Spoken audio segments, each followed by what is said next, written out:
You are listening to The Evidence Locker. A big thank you to our listeners for all the support Evidence Locker has enjoyed since we launched last July. We'd like to let you know that we will be taking a short break, but don't worry, we're not going anywhere. We'll be back in the second week of May with more episodes from all the dark corners of the globe. Our cases have been researched using open source and archive materials. It deals with true crimes and real people. Each episode is produced with the utmost respect to the victims, their families, and loved ones.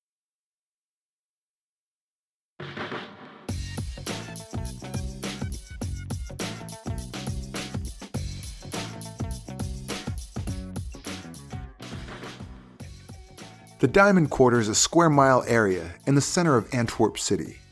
More than 80% of the world's rough diamonds pass through the quarter, making it one of the largest and wealthiest diamond districts in the world. At the heart of all the action is the Antwerp World Diamond Centre, a fortress-like building where many diamond dealers have offices or shops. The building hosts a state-of-the-art vault, where dealers keep rare diamonds, gemstones, and cash. Content inside the vault is worth billions of dollars, with some pieces of jewelry deemed to be priceless. In 2003, the vault room in the Antwerp World Diamond Centre was considered to be impenetrable. With its 10-layer security system, the vault was one of the most secure vaults in the world, if not the most secure one. So, as engineers once boasted about the Titanic that was unsinkable, the safe in the Diamond Centre could not be broken into.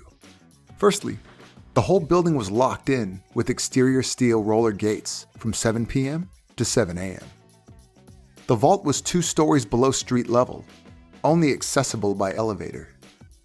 The antechamber to the vault was monitored by a security camera that recorded any and all movement at the door. The vault's door was a solid, 3-ton, 1-foot-thick piece of steel. In order to open it, there was a combination lock with more than 100 million possible combinations, as well as a key lock with a foot-long key, uniquely crafted for that specific lock. The key had 2 parts, the pipe, that's the long handle, and the stamp, which is the front bit, the actual key. The door could withstand 12 hours of constant drilling. Inside the door was a seismic sensor, so if anyone were to attempt drilling their way through, the vibration would set off an alarm. But there was more. Once the combination dial and key unlocked the heavy steel door, there were 2 metal plates, one on the door and one on the wall, that created a magnetic field. When the door opened, the magnetic field would break and trigger an alarm. The only way to separate the magnet without setting off the alarm would be to enter a security code on a keypad on the wall. Once open, there was another obstacle, a steel gate that could be unlocked by a second key. Then, inside the vault was another security camera that recorded the interior of the vault 24 hours a day, 7 days a week. Another precaution was a light sensor on the ceiling that would set off an alarm when it detected any light, even light flowing in through the open door. Against the wall was a heat and motion sensor, again linked to an alarm. Who would dare to attempt the impossible task of breaking into this heavily secure vault in the heart of Antwerp? There was one man. One man who was prepared to put in the time and effort with the help of his specialized gang of thieves. His name was Leonardo Notar Bartolo. Together with his associates, they pulled off the biggest diamond heist of the century.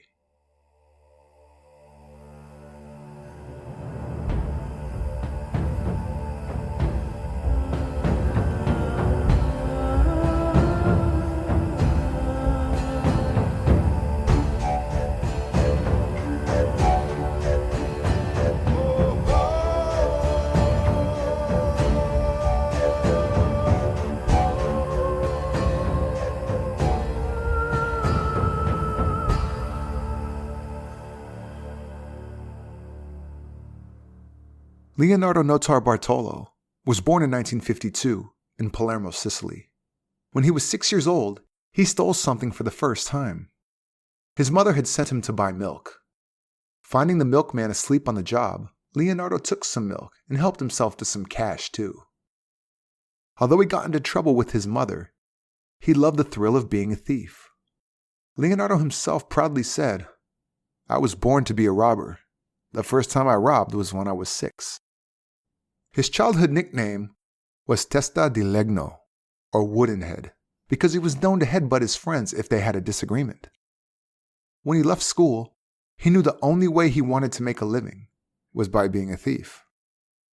Italian police believed that he had ties with the Sicilian mafia, and that a family member of his was set to be the next head of the organization. But Leonardo was not into organized crime. Yes, he was a career criminal. There was a romantic notion to the idea of outsmarting people and lining his pockets with easy money. He loved the finer things in life: nice clothes, fancy cars, and jewels. Jewelry thieving suited his personality like a glove. When Leonardo married, he opened a jewelry store in Turin in the north of Italy with his wife Adriana. By all accounts, the store was successful, and Leonardo was a talented jewelry designer. But that wasn't his passion. He strongly believed that his calling in life was to be a thief. The family-run jewelry store was simply a front to hide his clandestine activities. Leonardo Notarbartolo was suave and intelligent. He was an expert in reading people. He knew that manipulating prospective victims was a useful skill, so he would study the behavior of people extensively. He also knew that he could not pull off the big jobs by himself, so he became known as the guy who assembled people for specific jobs: expert lockpickers, tunnelers, safe breakers, whoever was needed to do the best job. One of his associates, Ferdinando Finotto, approached him in 1997. He told Leonardo that he had tried to pull off a bank robbery in Antwerp, but one of his co-conspirators had tripped an alarm, and they had to flee the scene. But although that was a botched job, he had learned that one could rent offices in the Antwerp World Diamond Centre without much hassle. He believed that Leonardo, with his knowledge of jewels, would be the perfect man to rent an office and scope out the building from the inside to see if they could possibly do the unthinkable: break into the vault. All Leonardo needed to hear were the words "diamond heist," and he was in. Antwerp was also the ideal spot for him to sell stolen gems. Leonardo found that if he relieved retailers of pieces of jewelry in Italy, he could break them up and sell individual stones in Antwerp. Antwerp is the world diamond capital. Of every 10 diamonds sold worldwide, 8 have passed through Antwerp. The diamond trade has an annual turnover of $60 billion. The Diamond Quarter is a 3-block by 3-block area in the city center. The perimeter of the quarter can be locked in by steel cylinders, blocking vehicles from moving in or out of the area. Because of the intense concentration of wealth in the small quarter, security is of the utmost importance. There is a dedicated task force, the Diamond Squad, provided by the Belgian government to protect the area. Every square inch of the quarter is under constant surveillance, with no less than 63 CCTV cameras. Diamond trade in Antwerp is dominated by Jewish and Indian business families who have worked in the industry for centuries. Dealers sell rough diamonds to cutters, who then cut and polish the fine stones to perfection. Business is concluded with a handshake and a verbal contract. A dealer's word is his honor. Most transactions are paid for in cash, even if it is hundreds of thousands of dollars. The Antwerp World Diamond Centre is where diamonds are traded, sold, stored, and shipped from. Dealers keep offices at the center and store their valuables inside the subterranean vault. In the week, most diamond dealers have their diamonds with them as they are buying and selling. Diamonds are carried in small pouches or briefcases. If one were to sit at a cafe in the Diamond Quarter on a weekday, you would see people walking around with briefcases secured onto their wrists with chains and locks, security guards patrolling the streets, and sometimes big security convoys driving in the area that is usually locked off to traffic. High-value items and millions in cash are carried between buildings. It is simply how business is done. On weekends, Most diamond dealers placed their stock in cash in safes at the Diamond Centre for safekeeping. In the year 2000, Leonardo Notarbartolo signed a lease on an office inside the Antwerp World Diamond Centre. This was part of a larger plan to find his way into the vault. What Leonardo already knew was that the building did not screen their tenants, so there was no red flags about his criminal past to warn them. Leonardo Notarbartolo made himself known to everyone working in the building. He was charming, but kept a lot to himself. He ran a legitimate business as a diamond merchant, which was supported by the fact that he owned a jewelry shop in Turin. He set up meetings with as many dealers as he could to make himself known. He bought small stones and always paid in cash, as is customary. He was never seen as a big player, just a small dealer who made a living from the diamond trade, like a lot of people living in Antwerp. He still lived in Italy and traveled to Antwerp twice a month. As a tenant of the Diamond Centre, Leonardo had access to the building and to the elevator that took tenants down to the vault where safe deposit boxes were stored. He scouted the center in regular office hours to establish the best way of gaining access to the vault. To sidestep the security measures, they needed to know exactly what security measures were in place. Leonardo knew that he could not do this job alone. Because Leonardo was from Turin, most of his accomplices were from the area. They became known as the School of Turin. The name was given because members of the gang were known to specialize in the art of outsmarting security systems. The case had been linked to a Hollywood-style heist, reminiscent of Ocean's 11, although the film was released after the heist. In the Antwerp heist, Leonardo Notarbartolo could be likened to George Clooney's character, Danny Ocean, the well-presented and charming leader of the pack.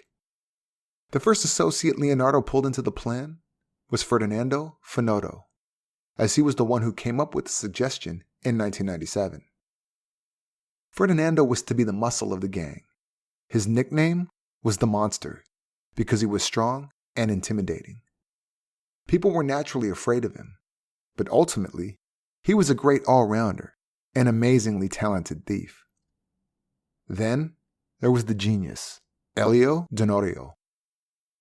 His role was to hack into surveillance systems and disable any type of alarm.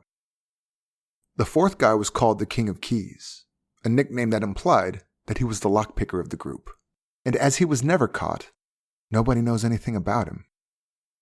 Lastly, there was Leonardo's childhood friend called Pietro Tavano, nickname Speedy.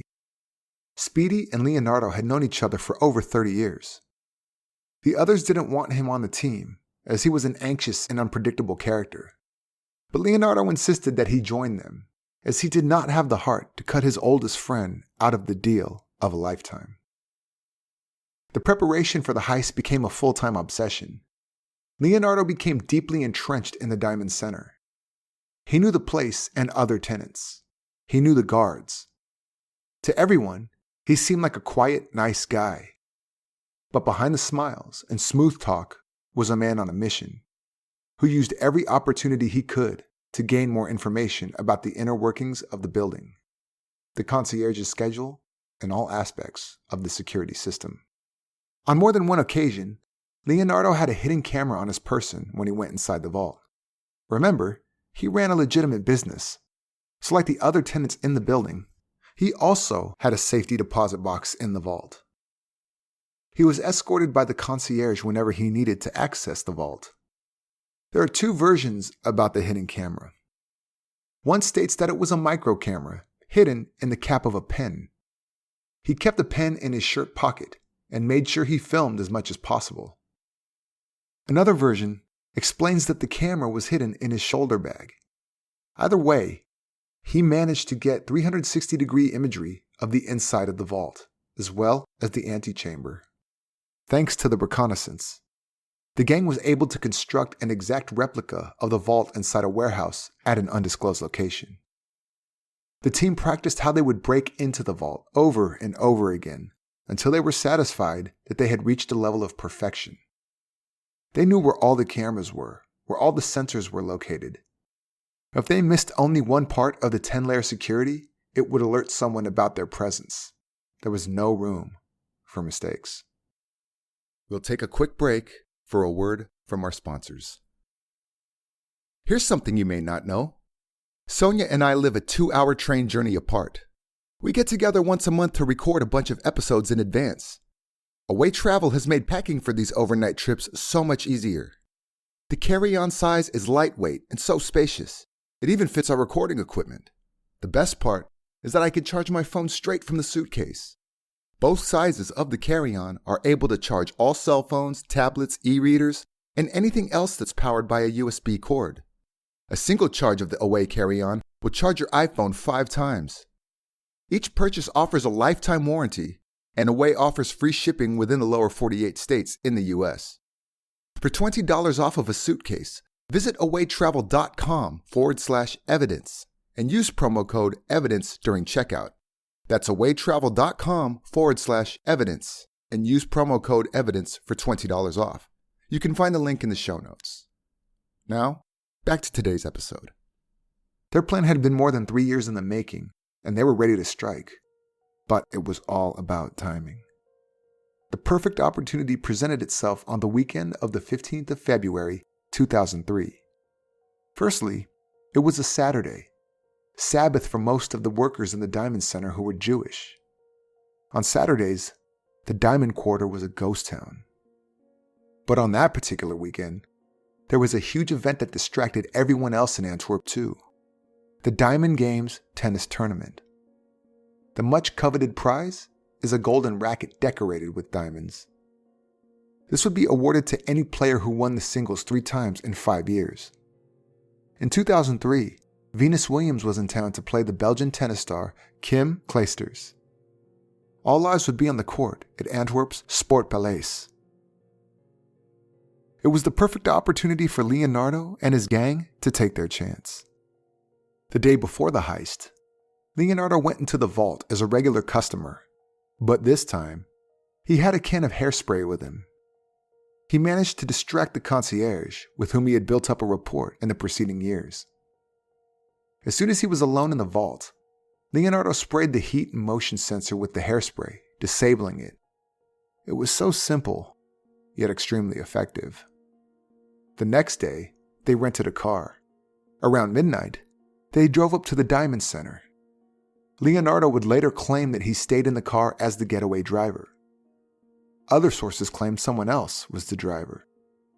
It's really inconsequential, as the rest of the plan unfolded with precision. They could see that police officers who were supposed to patrol the streets were watching the tennis on a small TV in the guard station. The men took their chance and broke into a building adjacent to the Diamond Centre and made their way to the back garden. A couple of days before, they had hidden a ladder in the garden to help them gain access to a balcony of the neighboring Diamond Centre. They used a styrofoam board to disable a motion sensor on the balcony and broke a window to get in. Because of the thorough planning, they knew the best way to go in order to get to the vault as quickly as possible. Because the whole building was shut in with roller doors, there were no night guards on duty at the Diamond Centre. 2 concierges lived in the building, and although they were technically on duty, they usually stayed in their apartments as nobody could access the building after 7 p.m. anyway. Nobody but Leonardo Notarbartolo and his men. In the cover of night, they made their way to the antechamber of the vault. It was go time. Just like they had practiced so many times before in the replica vault. In complete darkness, they took the exact number of steps to get to the security camera and covered it with a black plastic bag. Then, they broke into the small storage room on the side, where the foot-long key was kept.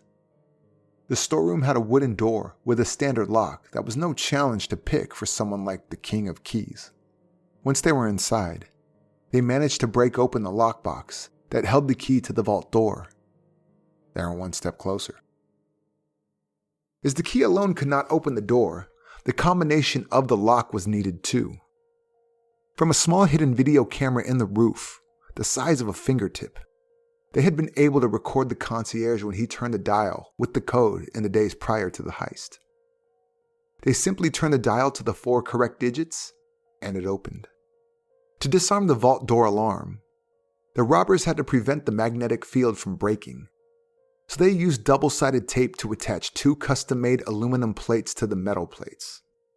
Once that was intact, they unscrewed the bolts and removed them.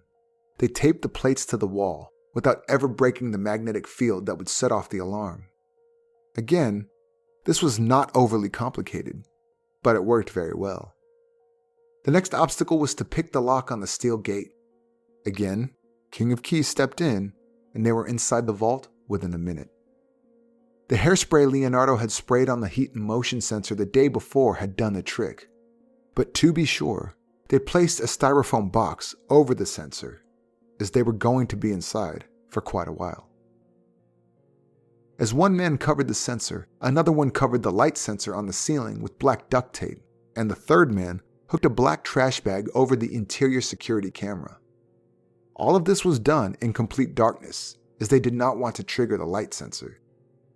Even after the light sensor was covered, they only switched on torches for brief moments to orientate themselves. They had made it through all 10 layers of security. The moment had arrived. All they had to do was break into the safe deposit boxes and gather up the diamonds, gold, and cash. Again, they divided tasks. One person was tasked with opening the safe deposit boxes, something he did with a custom-made rod that was manufactured for the exact task of removing the key locks on the individual safety boxes. The rod could break the key lock on more than one box at a time. One can assume that this was done by the King of Keys. A second person had to empty out all of the boxes and throw their contents in the middle of the room. The third person loaded the loot into duffel bags. People speculated that this was done by Leonardo himself. As he was the one with the best knowledge of jewels, he was the best one to decide what they should take and what they should leave. Just after 5 a.m., with duffel bags stuffed so full they could pop, the robbers stopped off in the lobby. Although they had covered the security cameras, they had to be sure they could not be identified. They took all the videotapes from the central surveillance room and replaced them with blank ones. By 5:30, they called their driver and met him where he had dropped them off a couple of hours before. The scene remained undiscovered for a whole day. It was not until Monday morning, the 17th of February, that the concierge saw that more than 100 of the 189 safe deposit boxes had been broken into. The Diamond Squad was immediately called to the scene, and they could not believe their eyes. On the floor were empty jewelry boxes, papers, plastic bags, even some valuable items. One investigator recalled seeing a diamond bracelet with a price tag of 35,000 euros just lying next to an empty box. The burglars clearly knew what the highest value items were and couldn't be bothered with less expensive items. They didn't waste any time cleaning up either. Police called the alarm company from inside the compromised vault and asked about the status of the Diamond Centre security system. They said that on their side, the alarm was still fully activated with no signs of disruptions. From their security cameras, they could assure them that the vault was locked and secure at that very moment. This sounded absurd, as the investigator was standing inside the messy vault with the open door at the very same moment. There was not one single sign of forced entry on the big steel vault door. The immediate question was, how did the thieves manage to open the vault without alerting anyone? Usually, when a safe is broken into, it's done with some force. It involves explosives, or fire, or at the very least, power tools.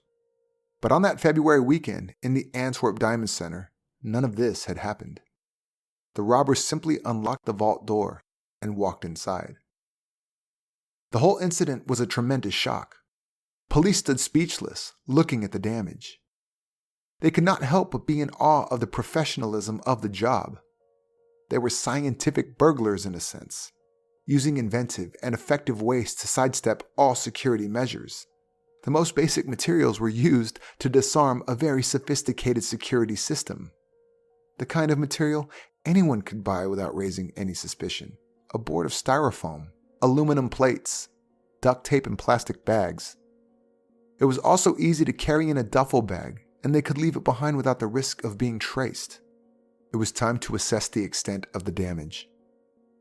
The robbers had helped themselves to foreign currency, rare gemstones, and of course, millions of dollars worth of diamonds. It totaled up to $100 million, the biggest diamond robbery ever. 15 years later, it still holds the top spot in the Guinness World Book of Records. Members of the Diamond Squad did feel, however, that this was a conservative estimation, with the actual value of the stolen goods being closer to $400 million. Victims had lost everything. To many, it was their life savings and sentimental heirlooms, some of which had survived the Holocaust. To others, it was their family business. Insurance companies had a nightmare of a time to sort through all of the claims. It wasn't quite business as usual in the Diamond Quarter after the heist. The invisible traces of those who robbed them left an eerie feeling, like ghosts, haunting and even taunting them. Police knew they were dealing with professionals. The gang knew exactly what they were doing. They began processing the scene and took fingerprints in the vault. However, the surface of the safety boxes was of a type of material that would not retain fingerprints. They could not even lift one single print. They did manage to find something on the big steel door leading into the vault, but that could have belonged to the concierge or other employees. Because of the discreet manner of the break-in, police were convinced that the robbery was an inside job. The first obvious suspect was the concierge. He would know that there were no guards on duty that weekend. He knew all the codes and he lived in an apartment in the Diamond Centre. He was the only one on duty that night, but stayed in his apartment. He claimed that his brother had come over to visit him. They had dinner together and then watched television. Went to bed at midnight and had not heard or seen anything. Then there was a break in the case from an unlikely source. August Van Camp, a retired grocer, owned a small stretch of land next to the highway between Antwerp and Brussels. Mr. Van Camp was known to be very environmentally conscious, and he often called police if passers-by had left litter on his property. Police never took his calls seriously, and always pacified him by promising to send a patrol car around, which they hardly ever did. So when the retired grocer called on this given day in February 2003, police thought it was just another complaint about an empty beer bottle on his land.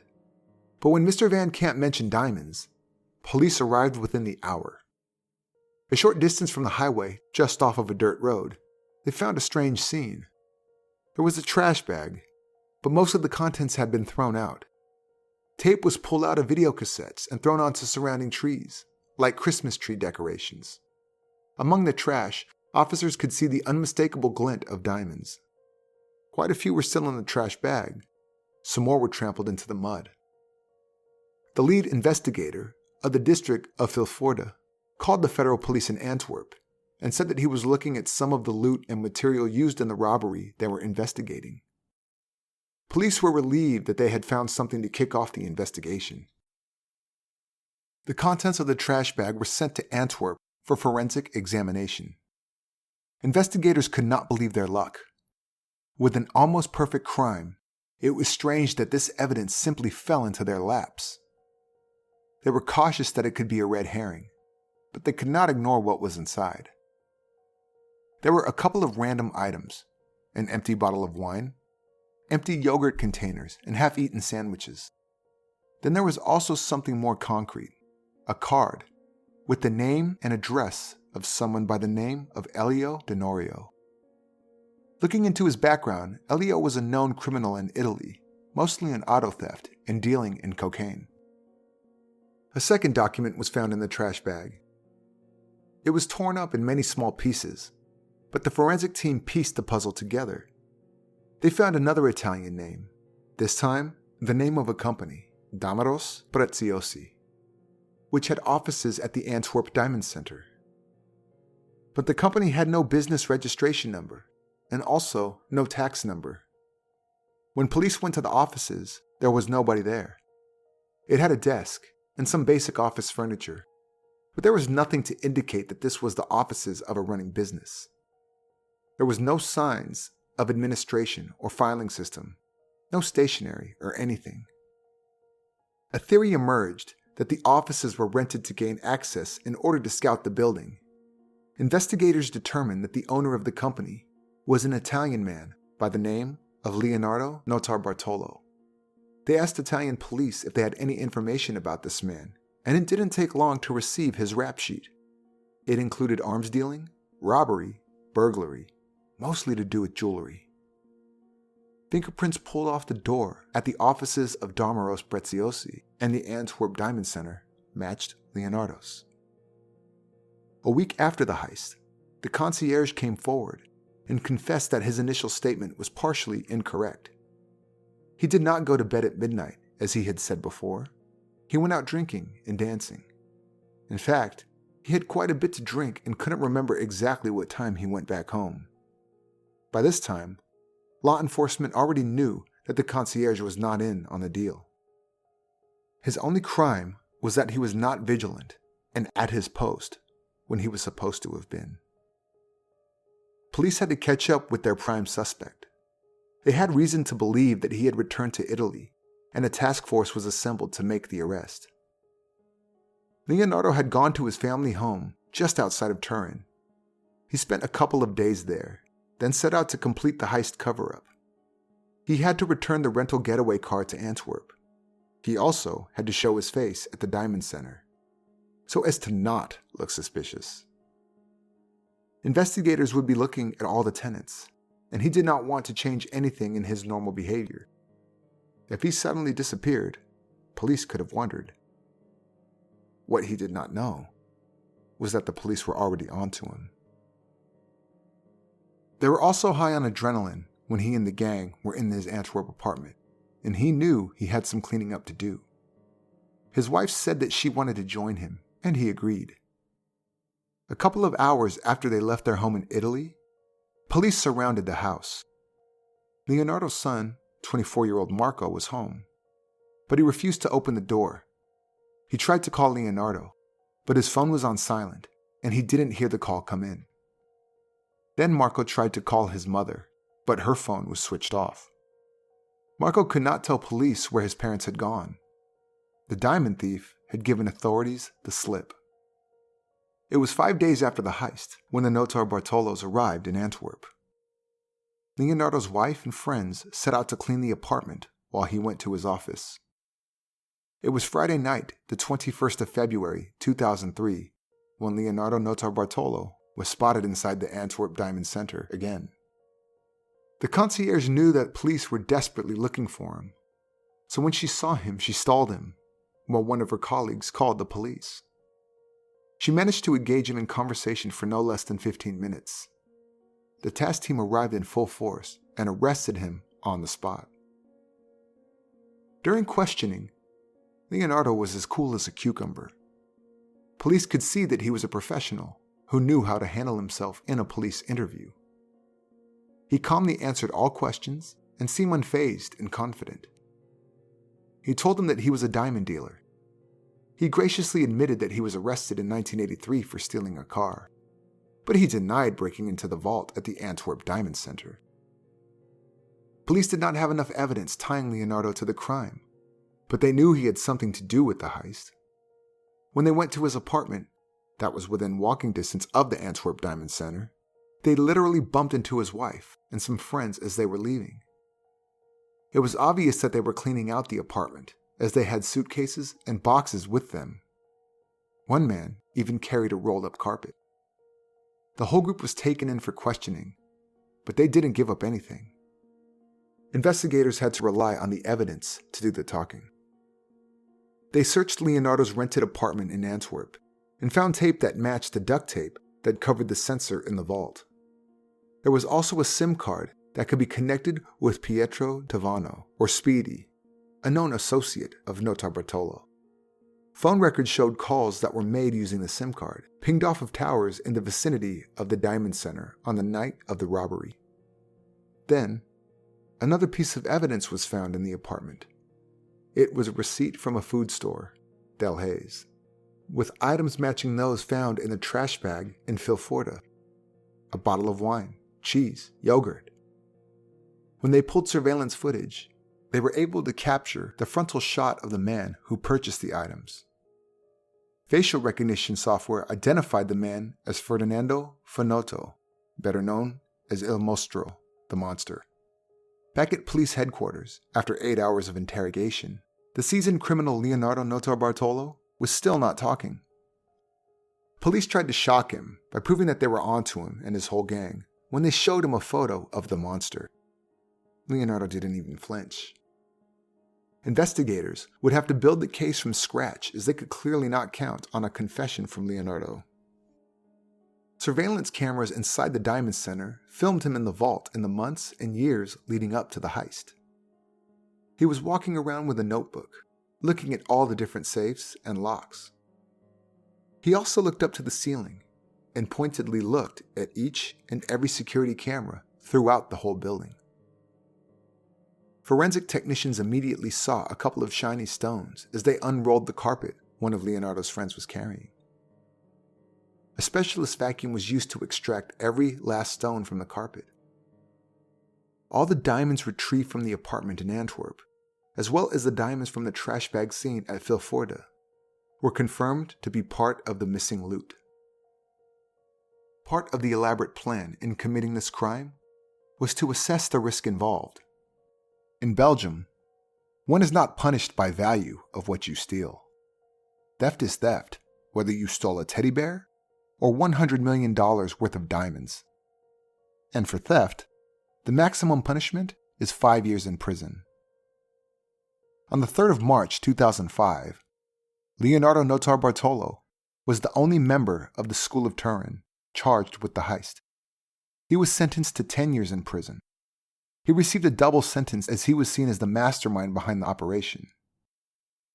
Elio Denorio, or the genius, denied any involvement in the heist, but his fingerprints were found on the tape inside the vault that was used to cover the light sensor. He was extradited to Belgium and given a 5-year sentence. Ferdinando Finotto's girlfriend had a property on the French Riviera. Police found a couple of $100 bills that could be traced to the vault at the Antwerp Diamond Centre in her home. So the monster was finally arrested in Italy in November 2007 and given 5 years behind bars. Speedy was also captured and served his 5 years in an Italian prison. The 5th member, the King of Keys, was never named and never apprehended. No matter how many times the other members were interrogated about him, nobody ever revealed his real identity. As for the main man, Leonardo Notarbartolo, he finally broke his silence 6 years after his arrest and agreed to an interview with Joshua Davis, an American journalist for Wired magazine. He told Joshua about his accomplices. He would never refer to their actual names. He only ever used their nicknames and spoke about their roles in the gang. In this interview, Leonardo also claimed that he was not the instigator of the heist. He said that he was commissioned by a Jewish diamond dealer. The deal was that the client would finance the whole operation, then claim a third of the total takings, while the rest could be divided amongst the other members of the gang. After the job, when Leonardo and his men went through the loot, they discovered that it was far less than they had originally thought. According to Leonardo, the total takings were more like $200,000, not $100 million. They felt that they had been played. They would still need to receive a solid cut, but not nearly as much as they had initially thought. They suspected the whole robbery was a case of insurance fraud. Police back in Antwerp would be told that $100 million worth of diamonds was stolen, but in fact, it was way less. Insurance would pay out, and the mysterious claimant, who was never named, would make loads of money. It was curious that the heist itself was flawless, the perfect crime. It was the getaway that made everything come undone. It turned out that the gang's instinct to keep Speedy out of the deal was right on the money. In the end, it was him who gave them away. Leonardo said that after the heist, he intended to drive to France with Speedy and dispose of the trash there by burning it in an abandoned warehouse. The rest of the gang was driving to Italy with the diamonds. On the way, Speedy was extremely anxious. He was convinced that police would stop them and insisted they got rid of the trash bag as soon as they could. Leonardo pulled off the highway onto August Van Camp's land to reason with Speedy. As soon as he stopped, Speedy jumped out of the car with the trash. Leonardo thought he would let Speedy leave the trash bag so he could calm down. However, Speedy did not return to the car, and Leonardo got out to look for him. He saw Speedy in a clearing. He had lost it. He was clearly in the middle of a full-blown panic attack. Tape was pulled out of video cassettes and thrown onto surrounding trees. The contents of the trash bag were strewn everywhere. Speedy was tearing up pieces of paper and money and throwing it aside. Some of the loot, including smaller diamonds also in the bag, were trampled into the mud during Speedy's hysterical outburst. It was time to get Speedy back into the car before anyone saw them. The land seemed isolated enough, and he felt it was a good place to leave the garbage. The plan was to drive back to Antwerp in a couple days without Speedy. He could then pick the trash back up and burn it. Leonardo managed to calm his friend down and pulled him back to the car, and they left, resuming their journey to Italy. 36 hours after the break-in, the School of Turin reunited at a bar in Adro, Italy, north of Milan. According to Leonardo, they were supposed to meet up with the Jewish diamond merchant in the bar after the heist, but he never showed up. They were not surprised, as they were convinced he stood to gain more from his insurance fraud. So the gang divided the takings and went their separate ways. His story to Wired of a dealer who had commissioned the whole thing was perhaps an effort to distance himself from being the instigator. If someone else could be the real villain, he could walk out of prison with less of a criminal shadow following him. Leonardo was released after 4 years in prison in 2009 on the condition that he had to pay a monthly restitution to the victims. He stopped paying after a while and was eventually recaptured in Paris in 2013 to serve the remaining 1,443 days, or 4 years, of his sentence. Today, all members of the School of Turin have been released. The bulk of the loot taken during the 2003 Antwerp diamond heist has never been recovered. But Leonardo Notarbartolo is proud of his status as the ringleader of the heist of the century. If you'd like to read more about this case, have a look at the resources used for this episode in the show notes. Also, visit and like our Facebook page at facebook.com/Evidence Locker Podcast to see more about today's case. If you like our podcast, please subscribe in Apple Podcasts or Stitcher or wherever you get your podcasts. We would also appreciate it if you could review the episodes, as it gives us some street cred in the world of podcasting. This was the Evidence Locker. Thank you for listening.